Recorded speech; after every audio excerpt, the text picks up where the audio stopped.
Qatar has confirmed that an Iranian ballistic missile has struck Al Udeid Air Base, the largest United States military installation anywhere in the Middle East. The development marks a deeply significant escalation, and it comes as a new investigation examines, in detail, the American targets struck by Iranian forces in recent days. Satellite imagery is now beginning to reveal the scale of the damage inflicted on U.S. military facilities across several Gulf states. These strikes form part of Iran's aggressive response to a joint Israeli-American campaign that severely weakened the upper ranks of Iran's leadership. In less than 48 hours, at least 9 U.S. military positions have been hit. Geography plays a critical role here. These targets are far closer to Iran than Israel, the country Tehran typically directs its military attention toward. That proximity significantly increases the likelihood that Iranian missiles and drones can reach their targets before interception systems have the chance to neutralize them. Consider the port of Shiboa. Shortly after 9 o'clock on Sunday morning, an Iranian strike ignited a makeshift American operations center at the civilian port. The attack left 6 U.S. service members dead. Images from the scene show smoke billowing into the air, while a destroyed 3-wide trailer, charred black inside, stands as a stark reminder of the impact. Notably, the site shows little evidence of significant fortification. Elsewhere, another strike unfolded at Camp Buring. A drone, believed to be the Iranian Arash-2, crashed directly into U.S. positions within the facility. The damage was substantial. One building was severely hit, and American helicopters parked within the base narrowly avoided destruction. In Bahrain, the situation was equally alarming. A Shahed attack drone struck a base hosting the United States Navy's 5th Fleet, one of the largest American naval formations in the world. The footage suggests an unsettling vulnerability.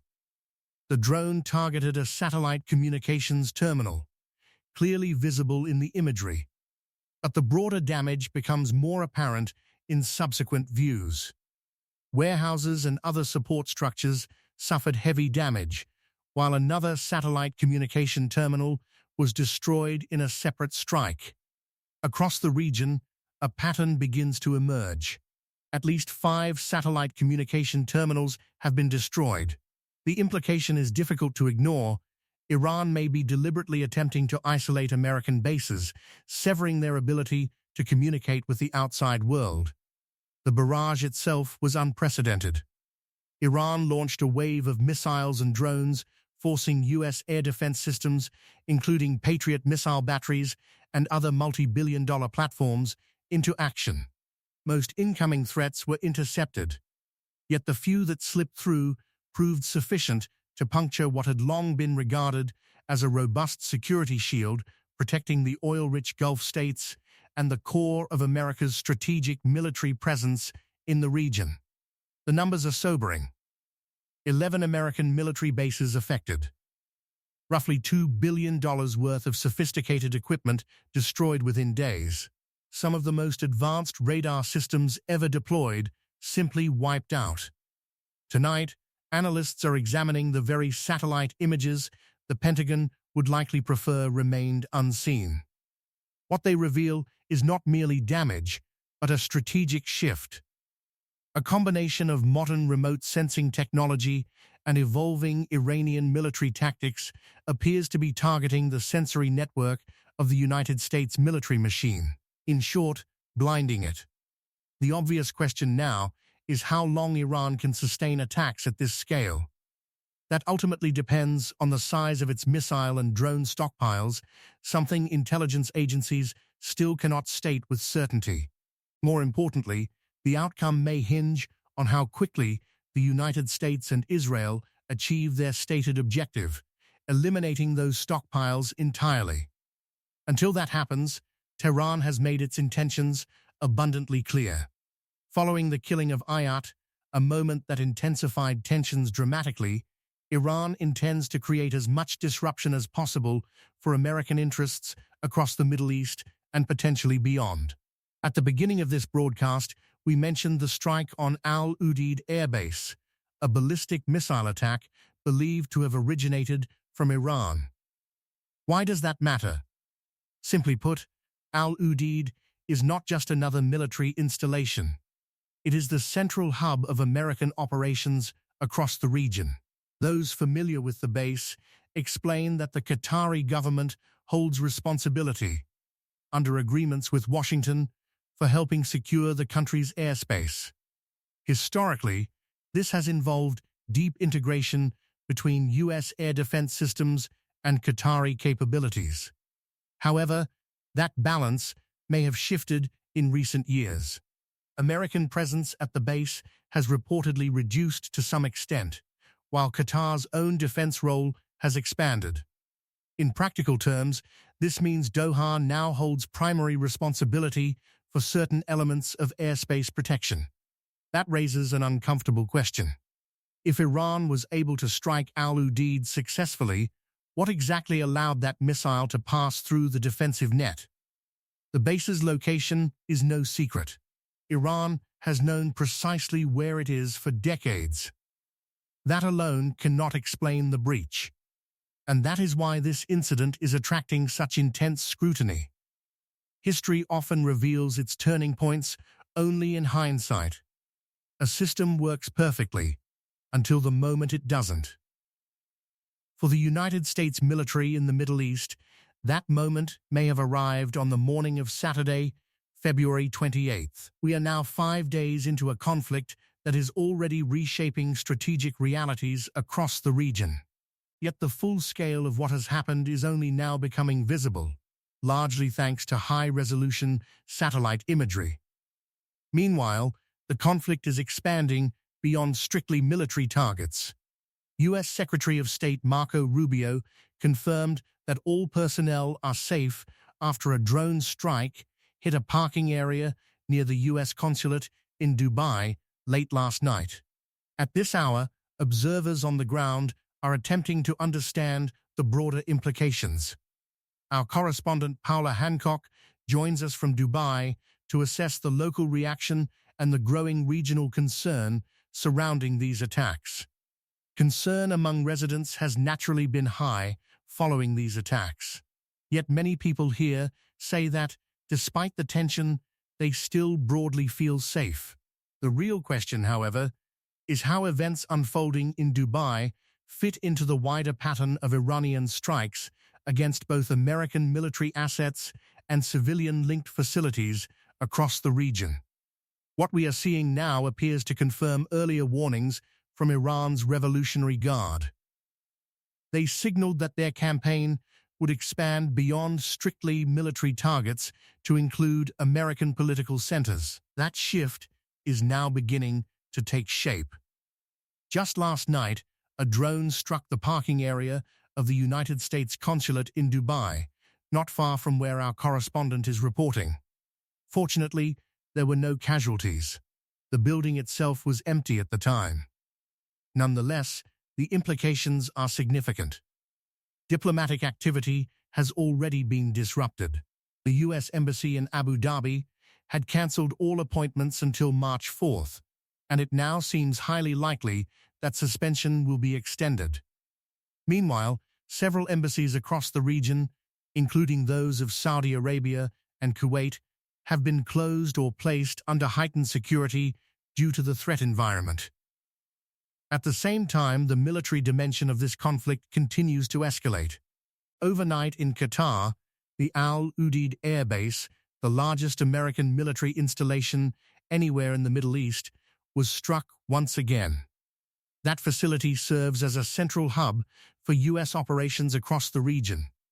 Although there had reportedly been substantial movement of personnel and equipment out of the base before the conflict intensified.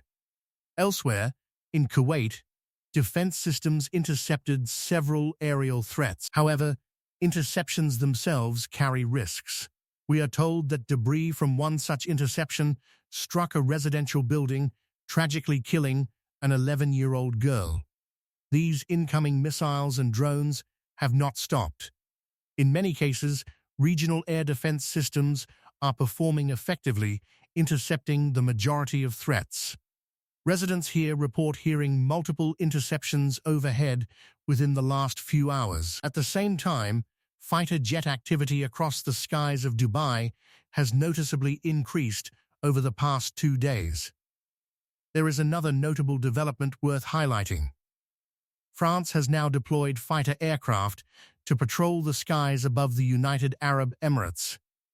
French defense officials say the move is intended to protect their military installations in the region. One such base in Abu Dhabi is believed to have been struck during the recent wave of attacks. It remains unclear whether French aircraft will actively engage in intercepting missiles or drones. But their presence alone underscores a broader trend. This conflict is beginning to draw in additional countries, particularly from Europe. The irony here is difficult to ignore. France had previously been among the more vocal critics of Washington's decision to launch strikes against Iran. Yet as the conflict spreads, even governments that initially opposed the action now find themselves forced to prepare for its consequences. Since Saturday alone, at least 11 American military facilities across the Middle East have suffered damage from Iranian strikes. And these are not minor outposts. We are not simply talking about tents or supply warehouses. Many of the targets struck are critical components of the United States regional security network. The systems that provide surveillance, communication, and coordination for military operations across the Gulf. In effect, the eyes and ears of the American defense structure. Analysis by several major international outlets, including the New York Times, has examined satellite data provided by companies such as Planet Labs and Airbus. The conclusion emerging from that analysis is striking. The attacks appear deliberate, precise, and strategically focused. Their objective, quite simply, may be to blind the United States.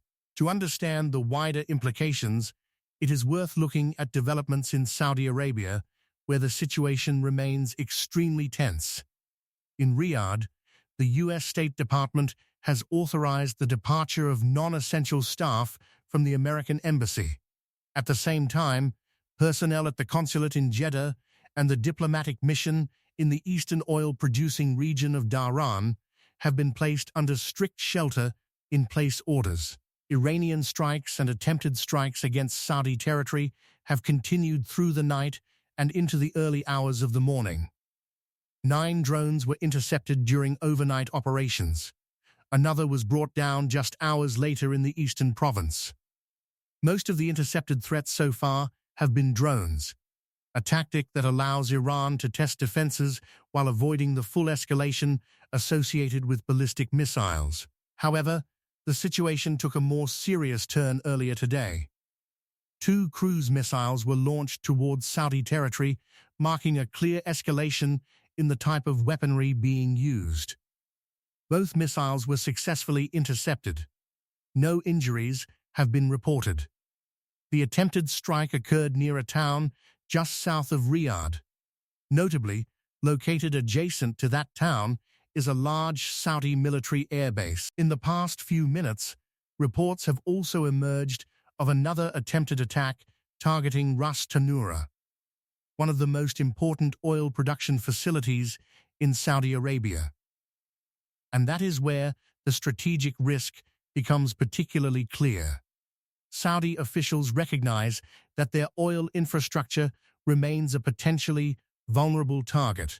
While their defense systems have so far succeeded in intercepting incoming threats, the danger remains that a successful strike could place enormous political and economic pressure on the kingdom. Such an event might push Saudi Arabia closer to direct involvement in the conflict, a step the leadership in Riyadh clearly wishes to avoid. Diplomatically, Saudi authorities have already sent strong signals to Tehran, warning against targeting their energy sector. Yet the option of responding militarily remains on the table should an attack succeed. From the Saudi perspective, the pattern of strikes now unfolding suggests a gradual escalation by Iran. And more broadly, it reinforces a critical assessment shared by many regional analysts. Iran still retains command and control capability over its forces. In other words, Tehran still has the ability to choose its targets carefully and escalate when it wishes. We saw an example of that just over 24 hours ago, when 4 Iranian drones successfully struck the United States Embassy compound in central Riyadh. The attack did not only hit the embassy itself, it also struck the CIA station located within the compound, causing fire damage. The full extent of that damage is still not entirely clear. But what is becoming increasingly clear is this: the conflict is expanding, geographically, politically, and strategically. And the consequences are still unfolding.